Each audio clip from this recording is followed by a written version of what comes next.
sports fans. Your favorite sportsbook, BetUS.com, is back for our 28th year of NFL action.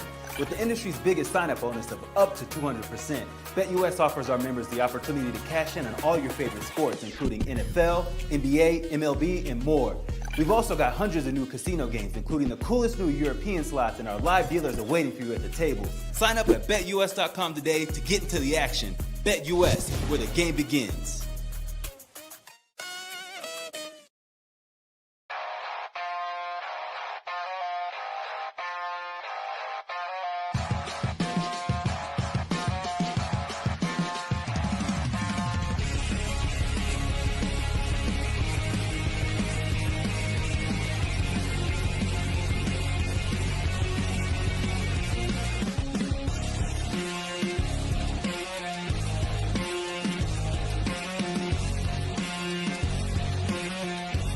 And now, broadcasting live from Las Vegas, the Snake Sports Talk Show with Jake Silva starts now.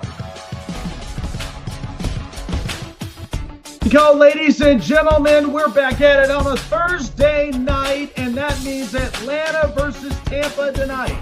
Division rival. I like it here for the NFL. Lots of news, including more news surrounding college football. Sherrone Moore out at Michigan. Let's talk about it here on the Snake Sports Talk Show, live from Denver, Colorado, wherever and however you may be watching and listening. Thanks for making us part of your day. So much to talk about. We did have a guest lined up, but unfortunately, due to health concerns, that's going to be postponed for at least for next week. But do not worry. We will have it there here for you next week. It'll be a lot of fun because we got more guests up and on the way. So a lot is happening, and a lot is happening very quickly, as you know, as a caffeinated society. So first and foremost, let's start in college football, because now Sherrone Moore at Michigan has been fired, and mostly is because of a situation that involved an inappropriate relations with a staff member amongst the university. So listen, college football, and much like society, runs like just a caffeinated roller coaster. And in my opinion, when I look at this with Sherrone Moore and everything else with Michigan, few things are true in everyday life, and including business. First of all, okay, in order to be a college football coach, the one big thing is you have to be able to be professional, be the part, be mature, and you basically set the standard. That's what you were given this job for. And it's up to you to be able to lead by example. And at the same time, it's also not a good look when you're somebody that had taken over for Jim Harbaugh's job, who he appointed you because of everything that was going on in Michigan with the sign stealing scandal and Connor Stallions, everything. And what's worse about this is, and I'm not sure how true it is, but I guess the athletic director is gone at Michigan too. So there's a lot of things happening right now in this university that's happening so quickly and so fast. It's hard for any of us to even keep up. So with Sherrone Moore, I never really looked at him as the head coach type, the one that I know would lead a group of young men to success. I think a lot of this is that Sherrone Moore was given the job, and in terms of that, has been in autopilot for the longest time. Sure, Sherrone Moore went 9-3, and then eventually this year, even with Bryce Underwood, the young freshman, it didn't work out in the end. And people have to understand this, that Michigan, I mean, you got to think, they lost a lot of their defensive players to the draft, like Will Johnson and Mason Graham, and a lot of players. And that's the hardest part that we have to grasp. Michigan is not known to being a highly talented offensive team. They mostly have been work within the trenches, get the run game going, get some sort of consistency. That's what Michigan is all about. So with Sherrone Moore gone, there's going to be two coaches, in my opinion, who I think work with Michigan. So a couple people have been named. And I don't agree with most of the list because one of them involved Jalen Moore. You really think Jalen is going to leave Alabama, one of the best jobs in America and in the SEC, to go to Michigan to go and deal with all that mess? And then there was also Jesse Minter, Jim Harbaugh's right-hand man. I guarantee you Jim looked at this situation. And Jesse Minter, he can make the choice whatever he wants to, but I guarantee you he's asking him the right questions. Like, Jesse, are you telling me that you're going to want to go backwards with this? You have an opportunity to have a top-tier, talented job in the NFL. Why would you want to go backwards? You have an opportunity to be a head coach in the NFL, get paid more money, and you're leading a whole entire group of grown men, grown, mature men. So I don't see any of those things happening. But two coaches, in my opinion, who I think could work. Number one is the head coach at Vanderbilt. I think he could work with that, with the way that Vanderbilt has been playing and the type of culture and what he's been establishing with this offense, because that's exactly with what Michigan needs. They need more of an establishment up and on offense and offensive consistency more than anything else. They can work within the trenches, and they've got a very good run game support. The other coach who I also thought of, who had just recently had gotten rid of in LSU, is Brian Kelly, because Brian has the kind of philosophy and he has the type of build in which where he was up in Notre Dame. This was a wonky fit at LSU. Everybody all knew that. And I think it's an opportunity to really rebound himself. And the Big Ten is just the kind of, it's the kind of conference that works. I think it works out for him. And for, Brian Kelly, he's looking for an uplift. He's looking for a bounce back. That's mostly what you're looking for, even if you also have, you've also got, like what you did with James Franklin. I mean, James Franklin's looking for a bounce back. Everybody all knows it. So I think with Sherrone Moore, to me, I mean, he just wasn't matured. Wasn't quite matured as a grown, married man to be basically doing what he was doing. Everybody all knew what he was doing. But yet, the fact that it's been holding up for so long is what's also making him more skeptical about Michigan, which is why, like, good guys like Jesse Minter and Jalen Moore, why would you be a part of that mess? I wouldn't. And you were also a part of Jim Harbaugh's staff. You've got a brain or two, right? I wouldn't be going backwards if I'm Jesse Minter.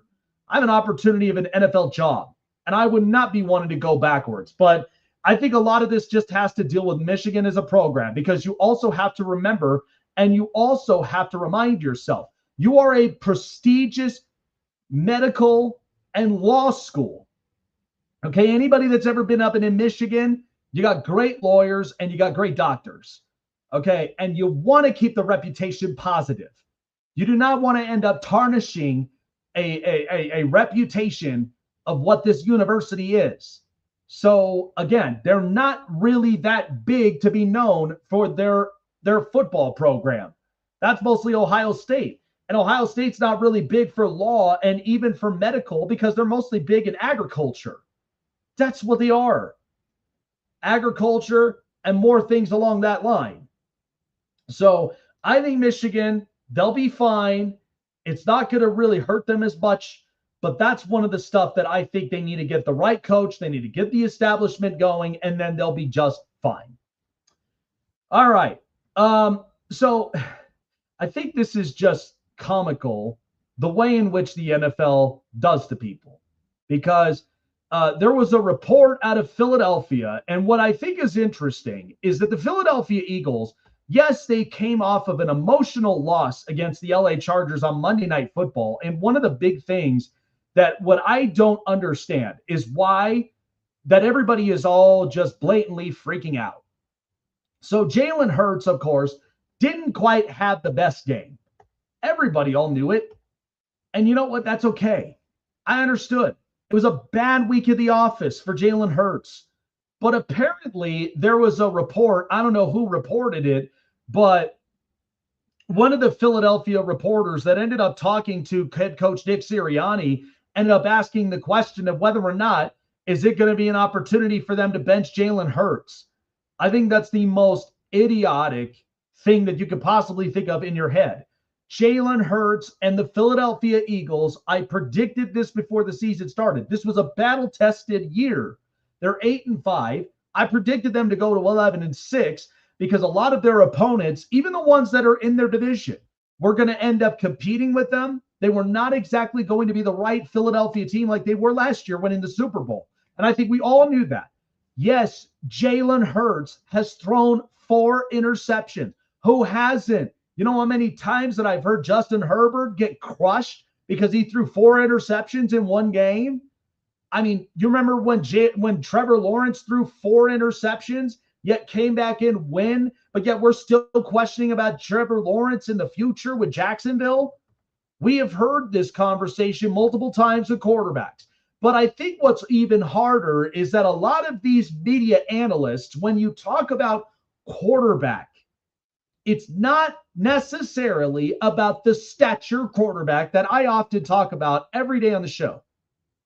Okay, and what the problem was is that Jalen Hurts was coming into a fantastic situation because number one is Howie Roseman and Jeffrey Lurie are great business guys, and they also know how to make deals. Howie Roseman knows exactly how to construct a roster.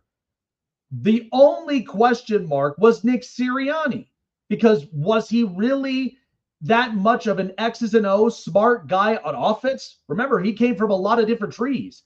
Is he that smart enough to take on a head coaching job? And is he emotionally established himself? The other thing that I think is also true is that Jalen Hurts, when coming in college, and he was not quite the stature that you could trust sitting in the pocket and creating throws, right? He could just stand up there, be confident, improvise when needed to. And that's exactly what Jalen Hurts, he was meant to do.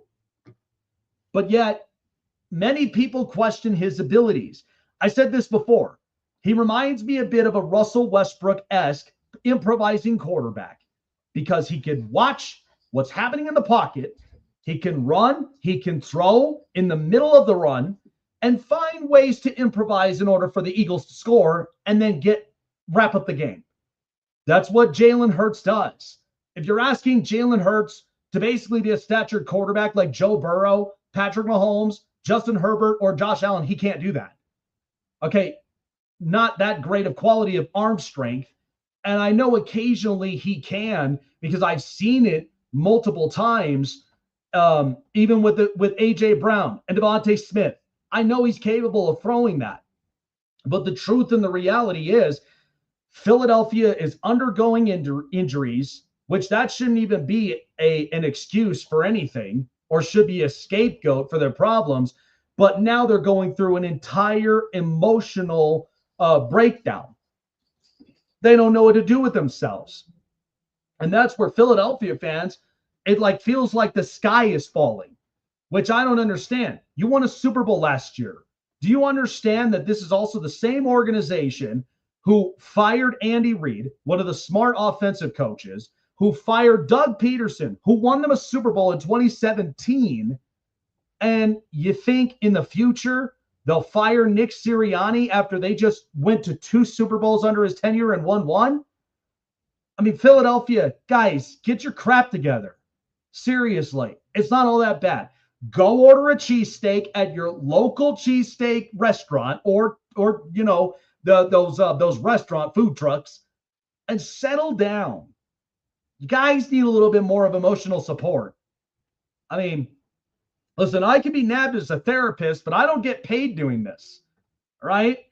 I wish I did because I'd be great to be a Philadelphia Eagles therapist when you're going through this problem. By the way, they even deflated their emotional support blow up like bear in the locker room. That was supposed to be about motivation and support. Yeah, that's gone. And now it's no longer fun. The locker room's just torn apart. But I think it's ridiculous to even think about benching Jalen Hurts for who? Tanner McKee? A guy that you don't even know if you have a full lot of trust for? You'd be going back to the Carson Wentz and Nick Foles conversation that was silly. And then on top of that, Kyle McCord, a rookie out of Syracuse, give me a break. It's not all bad. Yes, sometimes, it's not all rainbows and sunshines in life, but that's life. Maybe you should be watching the reruns of one of your greatest celebrity icons, Sylvester Stallone, Rocky. Maybe you should, because it's not all rainbows and sunshines. It beats you into a pulp unless you let it. But right now, emotionally, you're letting it beat you to a pulp and you're not thinking logically. Yes, this is not the same team that won the Super Bowl. Get over it. But this idea of benching Jalen Hurts is ridiculous. I don't get it. I don't understand Philly fans. I got friends of mine that live around in Philadelphia, but that's just ridiculous. All right. Truth serum today. That's really all that we have. I'll be laying down some more truth serum because there's a lot to really talk about, even with Notre Dame.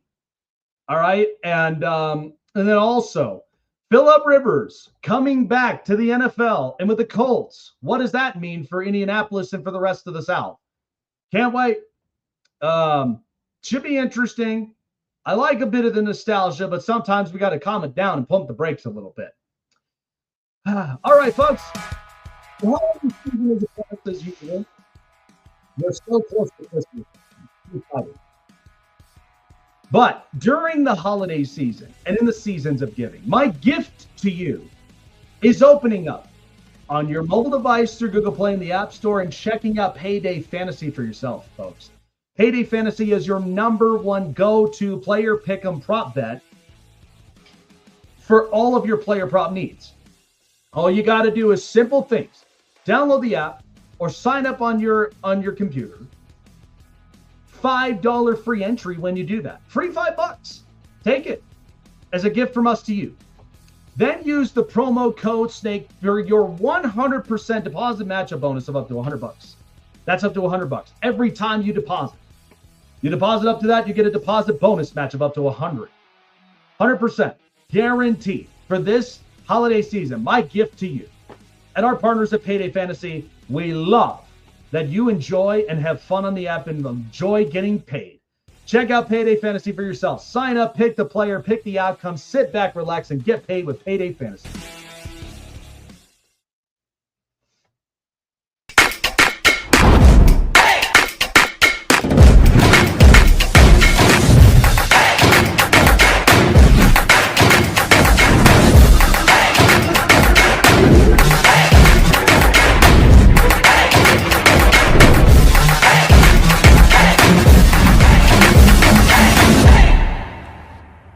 Looking for a show with the best takes and opinions? Want a show with the best coverage around the world of sports? Jam-packed with an all-star interview lineup? Then the best place to find it all, sports and entertainment, is right here. Join Jake Silva on the Snake Sports Talk Show, presented by SeatGeek and BetUS. Weeknights at 8 p.m. Eastern, 5 Pacific on Sports Wave Network.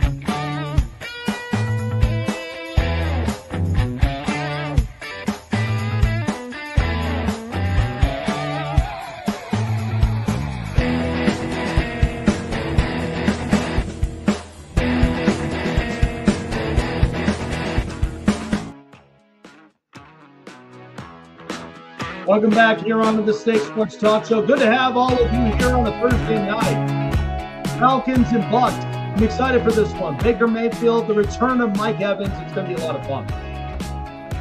So much just been happening in college football in recent days. Look, As America's honesty mind, okay, I am appointed and I'm anointed to be the person that gives you truth serum when you know you need it. And, my family, we stand upon one thing: be honest with yourselves, be accountable.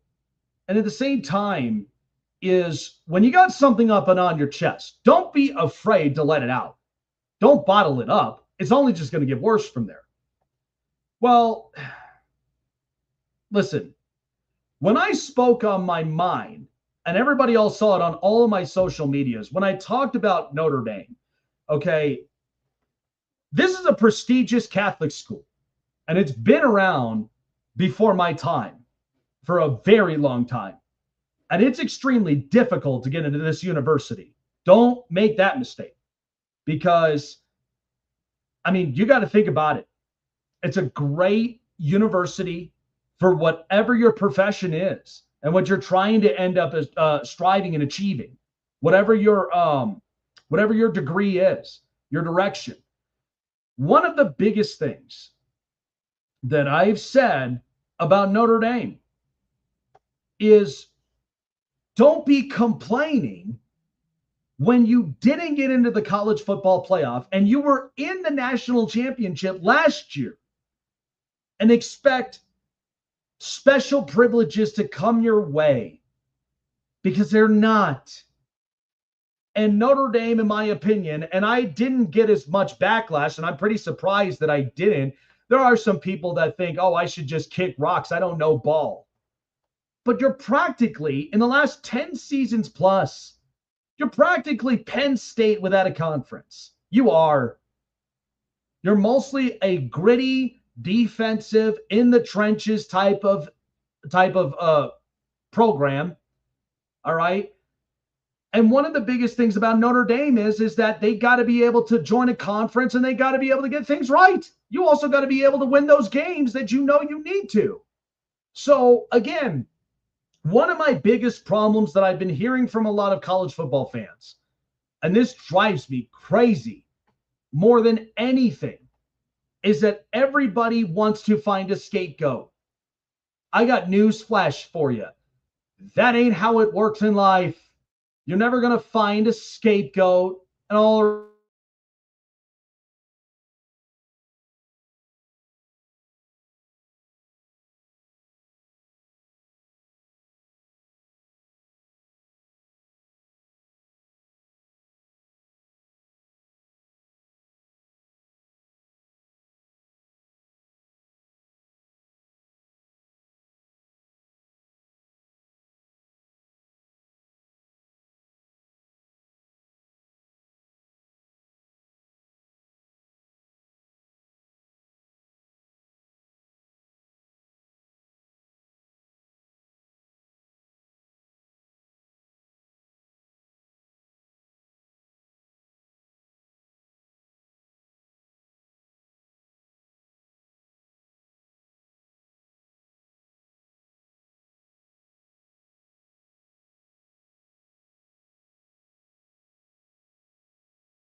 Sorry about that, folks. We had a little bit of technical difficulties from there.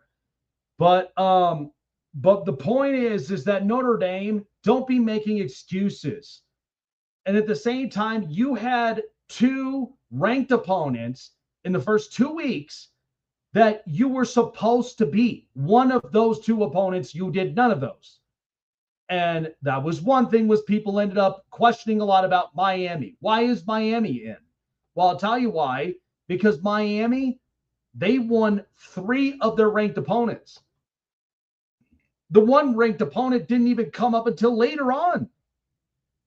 And if you're going to complain about that, then I don't really know exactly what to tell you afterwards. But my point is that in college football, the entire landscape is changing. And the whole point of this is because they want every program to end up joining a conference. That's the bottom line, and that's the deal.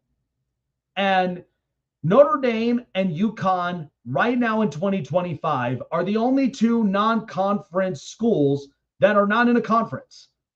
And Notre Dame had an opportunity to join the ACC because I believe 4 or 5 of their programs in their university are all covered under the blanket of the ACC, and Notre Dame's football program is not. And so don't get all pissy because you decided not to shake hands, walk through the ladder that the ACC was giving you, and they're not going to protect you. Don't be pissy about it. This is the reality of life. And yeah, they're 10-2, but the problem of it is look at a lot of the opponents on their schedules. You will understand why I'm critical about this, because Notre Dame, no team, no program should ever be given a pass. And when I get tired of hearing more than anything, well, why is Bama in the playoff? Bama ain't even supposed to be there. Well, if that's the case, then why the hell did they play competitively in their own conference? Like, you understand how ridiculous this is? And this is not rocket science. Notre Dame, please get your egos tucked away. That's one. Number two is they will never give up that television deal with NBC. Do you know how many times that if they joined the Big Ten, they would be on Big Noon Kickoff on Fox? They'd be up there 5 times a year. And Notre Dame would be getting X amount of money from the NIL deal, their television media deal, and even within their conferences from their performances. And they feel like they don't need a conference. You don't necessarily need one, but it's nicer to have one because then it also helps to boost you up. I don't know what it is. Pride, ego. I have no idea. Like, what is the problem with Notre Dame not joining a conference? I can't explain it. Answers. And it's just driving me crazy. It's driven me crazy all throughout the whole entire, like, just from the start of this whole thing. From then not going to a bowl game. So you basically just screwed over a lot of your youngsters, like your freshmen and sophomores, trying to figure out exactly what you're getting with your roster construction. That's what you did. And then on top of everything else, you've also lost on money, which is what your biggest concern is. A Catholic school worried about money. That's weird. Usually there's a Brinks truck ready to dump out all of their money almost at any point in time in the front doorstep. I don't want to hear this. Join a conference, get competitive with your schedule, and maybe, just maybe, that will help you a little more with the competitive edge, and then you're not having to complain about anything else. And because of them complaining, that is now going to open up the window of extending the teams in the college football landscape. Somebody mentioned to me about, make this a college hoops type of March Madness. I don't agree with that. I don't need that many teams. Okay, now you're just overly complicating a lot of this stuff. And yes, the views and revenues would be going up because in the US, we love football more than anything else. We do not love stories. We like them, but we also love our powerhouse programs. That's the way that it was built. That's how it was designed. The committee is not perfect. And I get tired of this Alabama, this biased nonsense. If they were so Alabama biased, then why weren't they in the playoff last year as a 4-loss team? Give me a break, guys. Buck up. Get better for next year. Don't screw yourselves over from the financial stuff, especially with the NIL, because it will happen. And they just got to be better than this. I am not blaming Marcus Freeman up for this, but as far as Devakwa, their athletic director, I'm leaving question marks. That's one of my biggest issues and why I think Notre Dame needs to tuck their tail in, stop complaining, join a conference, get better, and better luck next year, you get into the playoff because you might have an opportunity and you might have an edge with some of these other programs. Let's get to the news. And now, here we go. Hey everyone, it's story time. This is the Hot Press. All right, so some news, some scary news. Rusher TJ Watt ended up having to go to the hospital after having a lung evaluated. So superstar pass rusher TJ Watt was in a local hospital for further lung evaluation after experiencing discomfort at the practice facility on Wednesday, and his status for Monday's game against the Dolphins is in question. And what Mike Tomlin ended up bringing up about his health status is he was experiencing some discomfort when he was at the facility yesterday. And so we took him to the docs, and they're going through some procedures. He stayed overnight in the hospital. He has a lung situation that's being addressed. I think he has some testing and so forth ahead of him this afternoon. And that's all I know at this juncture. So TJ Watt, their star pass rusher, is dealing with a lung issue. I have prayers up for him that everything goes well, because that is unfortunate. It's an unfortunate situation, and nobody wants to end up having to deal with that. But that is hard. And so with that, hopefully TJ Watt does get better, but it is going to suck, especially when you got a Monday night game against a piping hot Dolphins team that's winning.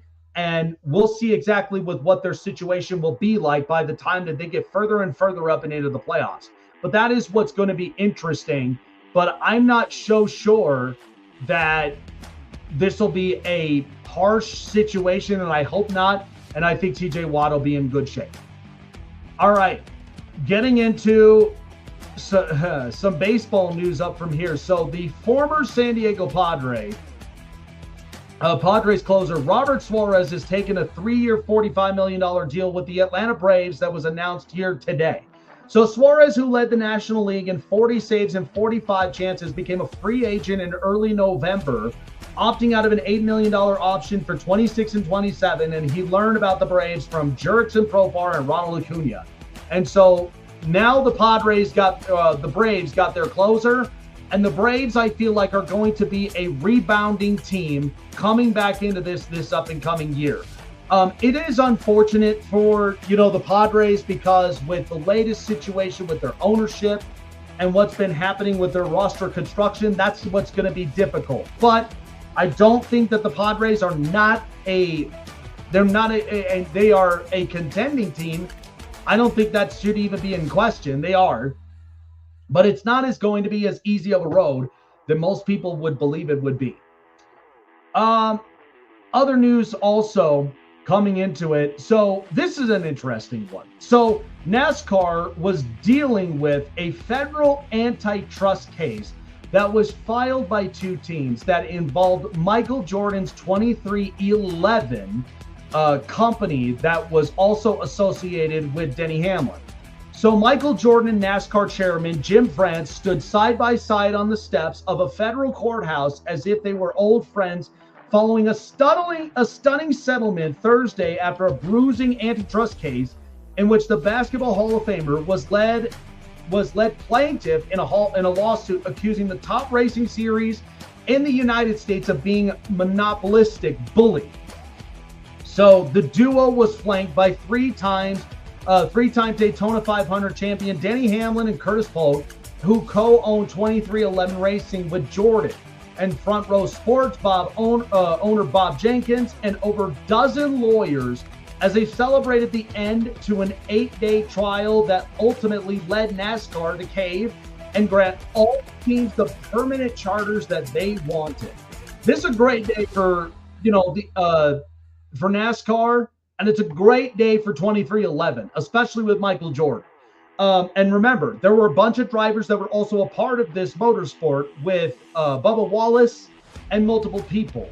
So I think this is a great thing because, being a monopolistic bully, especially with what the NASCAR governing body association has been dealing with for the last few years, this is a great thing for NASCAR.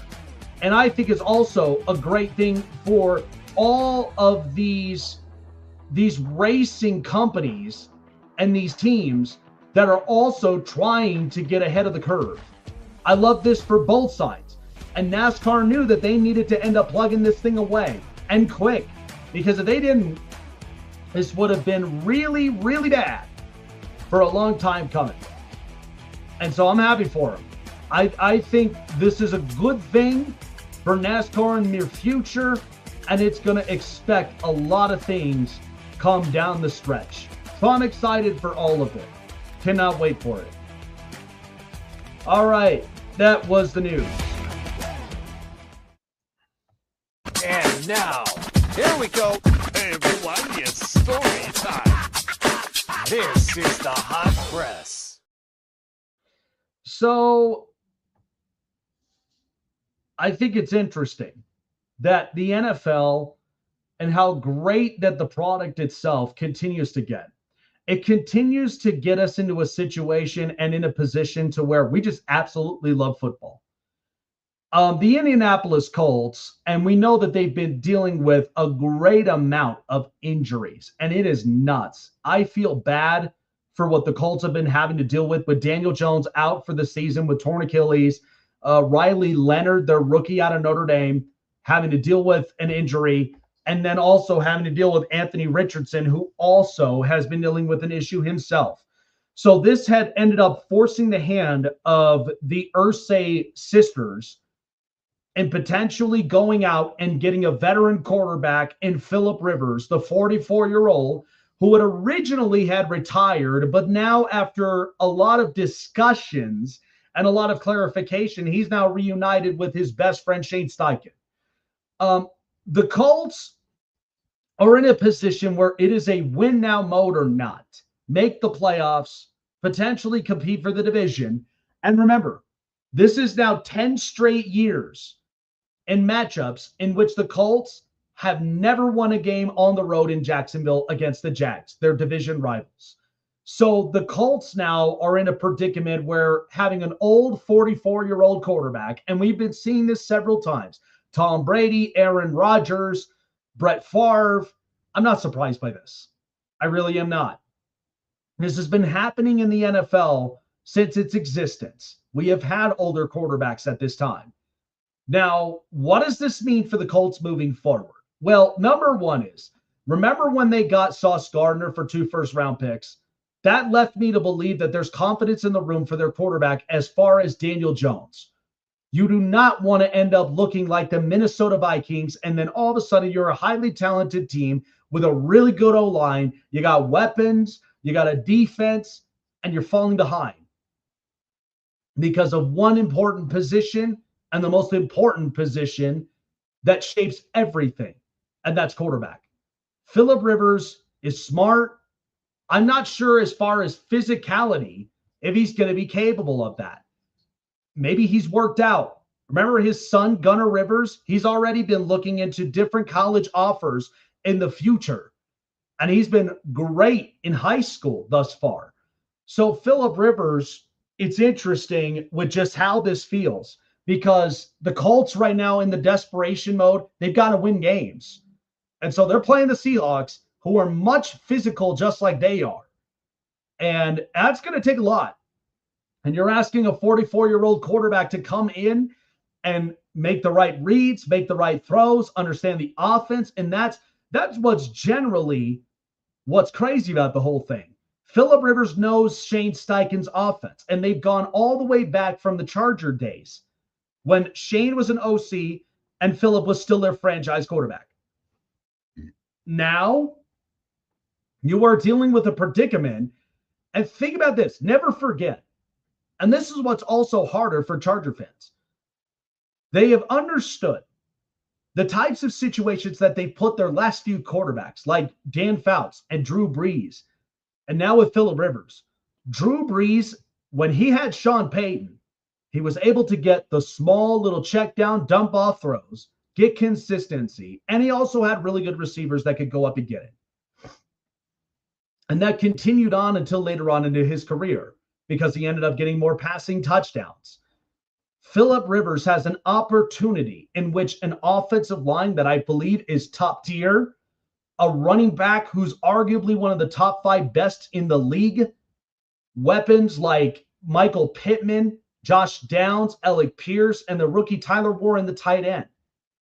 They have an opportunity of doing something that really truthfully has not been done in a very long time, to be coming in and leading the charge to either your division or a wild card spot and make the playoffs. Now, whatever happens down the road is what's going to be. But I think with the Colts, it's an interesting experiment.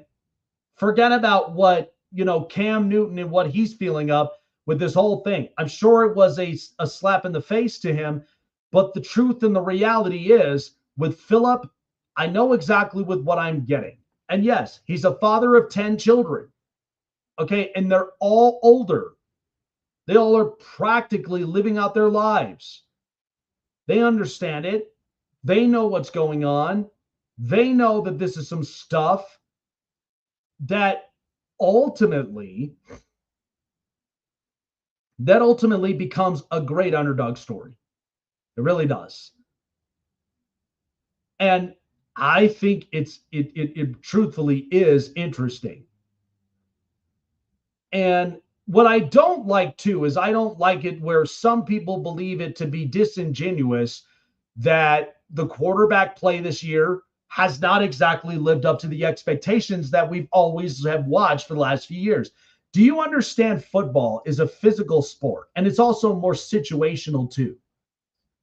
So ultimately, you're going to have a 44-year-old who probably strategically still knows how to play chess, knows exactly how to make the right reads, knows exactly where to throw it, and then also has somewhat of the arm strength to do that and be capable of it.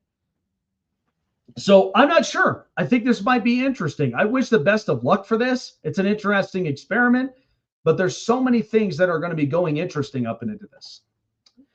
So tonight is the Atlanta Falcons and the Tampa Bay Buccaneers. Now, of course, Baker Mayfield is getting Mike Evans back. And we know right now the Bucs are basically treading on a tightrope, because right now the division is looking a lot closer than what we all had anticipated at this moment. Now, for Tampa, not all is lost. Tampa has opportunities where they can make changes and make it right. And the thing in which I also do believe is quite interesting, is the Bucs and the entire NFC South. I have been rather impressed by what the Panthers have been able to do with Bryce Young. Now, many people have thought, okay, if Bryce Young could just get consistent in the most important areas and in the most important segues of which they need to be, then I think the Panthers would have an absolute chance. And the biggest part is that the Panthers, they've changed up a lot of things. And I like it. And they ran the football much more efficiently with Rico Dowdle, and even with Chuba Hubbard, it's not bad. And at the same time, defensively, they've gone after the football. Derek Brown, they've got some guys. And Carolina's really been turning this thing around. So the opportunity in which Tampa really has to take advantage of this tonight against a division rival is they just have to take that step up front forward. I mean, they have to. And one of the biggest portions of this is that they got to get the offense to be consistent. They got to end up playing shutdown defense. They got to figure out ways to get pressures and turnovers. And that is what's going to be one of the biggest takeaways for tonight's game. It's going to be fun. I promise you, this game is going to define a lot of things. Baker Mayfield, I know, has been kind of banged up a bit and kind of slow with as far as trying to get his consistency back up and on track. But I think tonight it's going to be interesting, and I really do think the Bucs might come away with it at some point. All right, we're going to take a break. When we come back, my top 10 NFL teams to share with all of you guys here for this up-and-coming week and even before tonight's game.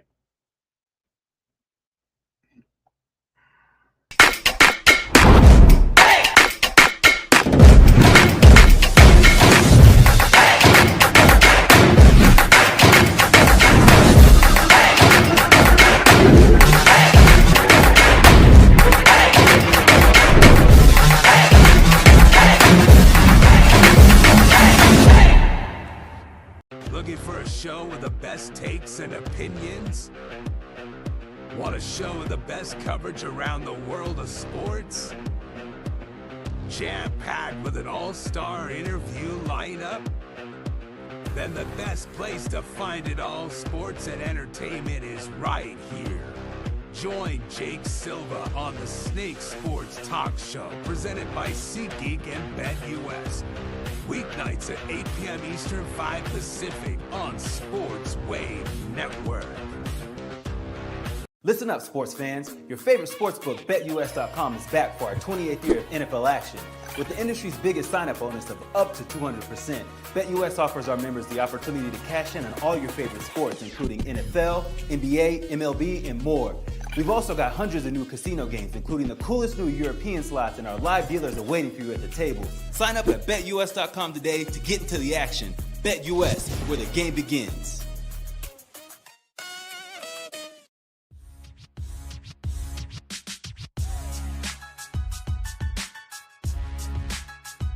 So good to have you all up and on here.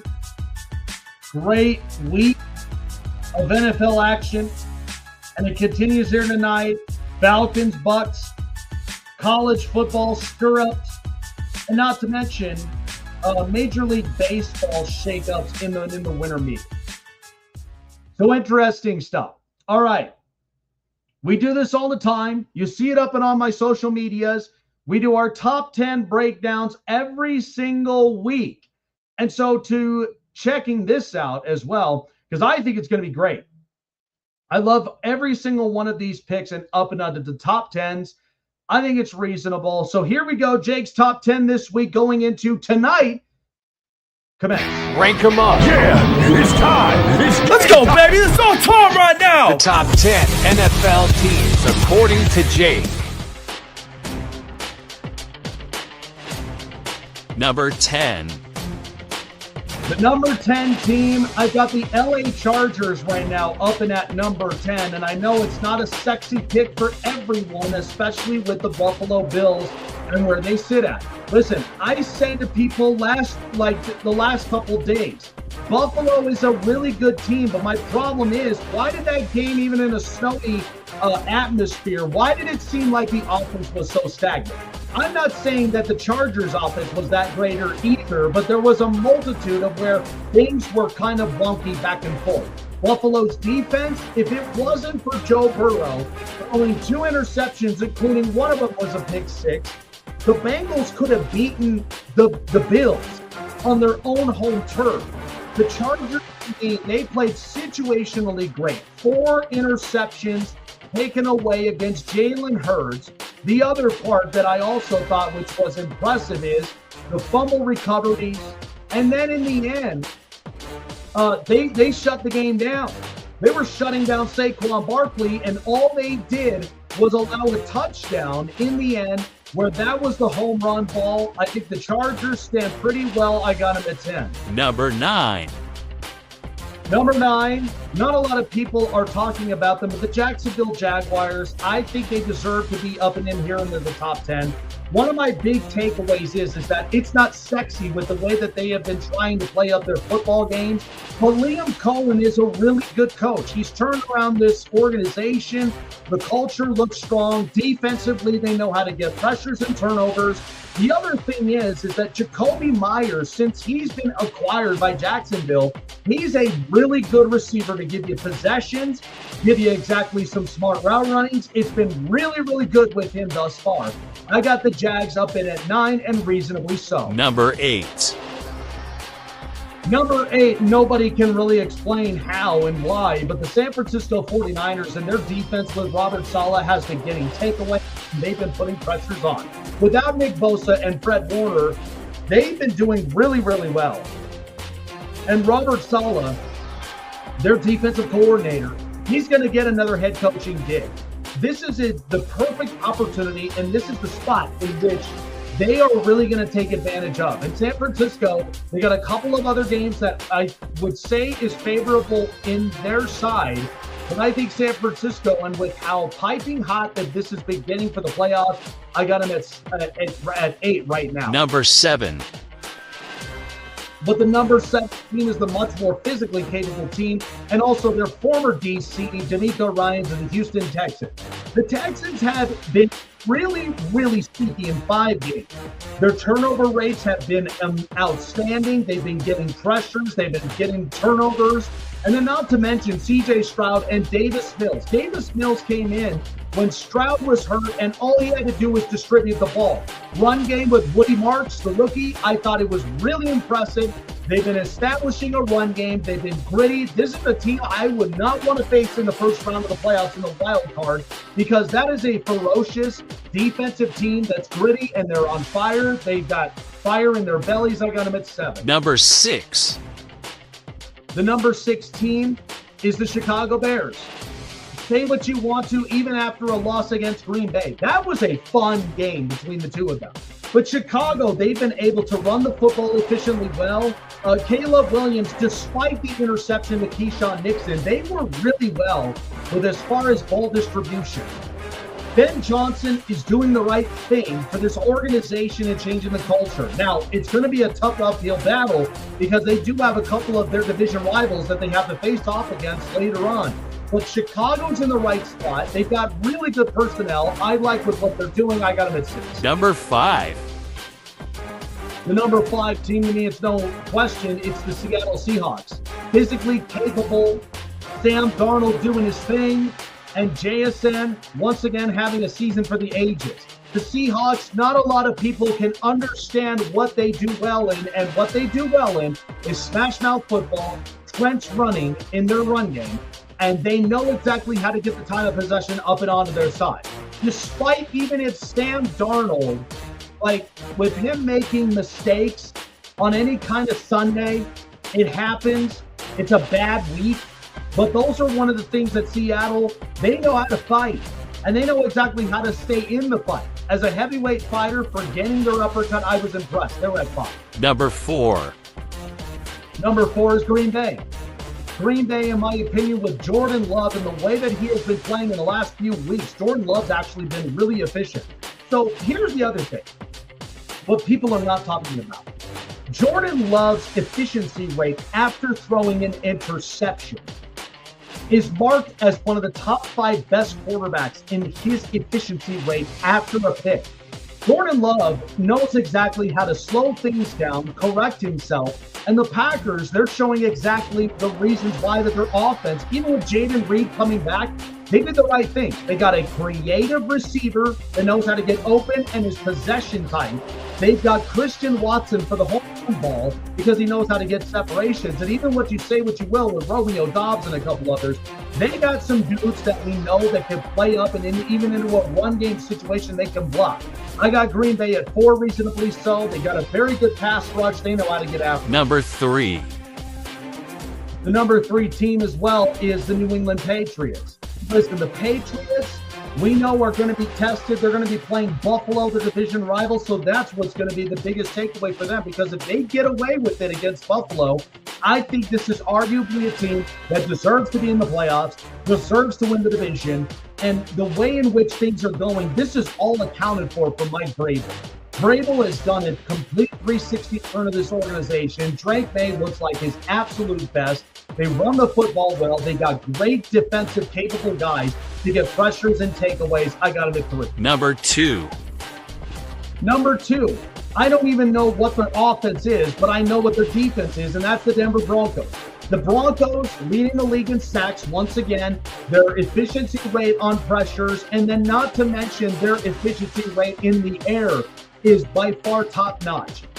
And my one big takeaway with Denver is they just have to be consistent on offense. Bo Nix has to make the throws. He's got to stretch down the field. That's one of the most important things, especially when you're going up and into the playoffs. I'm very confident this team has the pieces that they can make some serious noise into the playoffs, but sometimes it can take you off guard. I got him at 2 for the moment, but I do believe Sean Payton was doing the right thing. Number 1. And climbing back up and into number 1, which they weren't really away from it very long, and that's the LA Rams. Listen, a bad week last week in a competitive game where Carolina just gave it to the Rams. And Stafford, I don't care. He's having an MVP season. Very efficient. Devontae Adams, Puka Nacua. This Rams team is for real. They ran everybody all together. And as far as their defense is concerned, they've got a very good defensive unit. It's young. They're not paying anybody, at least top dollar money.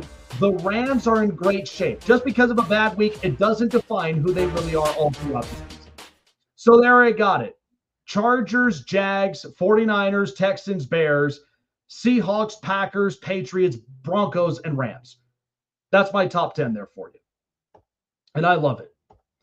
One of the biggest takeaways, though, and discussing about this with the college football deal. And again, everything in life is not fair. But like I said my piece with Michigan. I said my piece with Notre Dame. But my big thing is that the landscape is going to continuously change. Stop complaining. This is all what you wanted. You wanted a balanced landscape to where you get teams that deserve to be in there. And by the way, there's no conference bids either. Just because Tulane and James Madison, that they're up and in there, you know what James Madison's going to look like. And let's see from Tulane with John Sumrall before he goes to Florida to help the Gators in Gainesville. I think with Tulane, because they faced Ole Miss in the past, this is an opportunity for them to get right, and it's an opportunity for them to really break ground. It really is. I think this is the moment in which they'll be a lot better at. They will have the opportunity for them to get to correct it, and to honestly, the committee is doing all of the things that they can. They can't make everybody else happy. That's not what it's all about. You can't people please a lot of these fan bases. You just can't. Because the minute you try to, and the minute that happens, everybody is going to backlash, and they're all going to be calling for your head. It's what happens. I'm not just going to sit there and just basically cry wolf when things don't go my way. If you're not going to play in a bowl game, then whatever. You just lucked out of money, which whose fault really is that? Because you had money right there up and onto the table.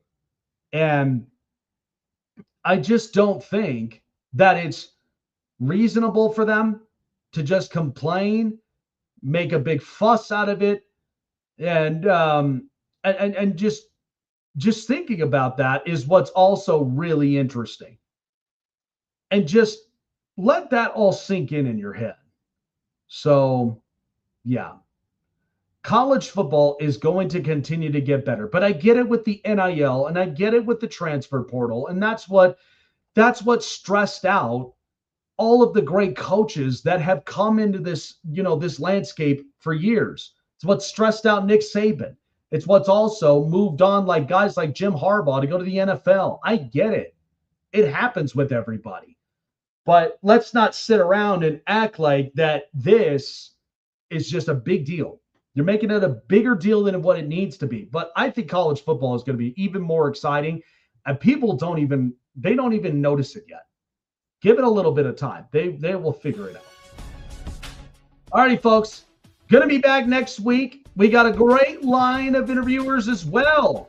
Give me a lot of fun here on the Snake Sports Talk Show. Next week on Monday, we've got Steve Edwards, Big Steve, former NFL offensive lineman, is going to be joining us here on the program. I'm excited for this. Don't you miss it here on the Snake Sports Talk Show, and much more coming up next week. Enjoy the rest of the week, and we'll see you guys all next week here on the show. Take care, everyone. Have a good night.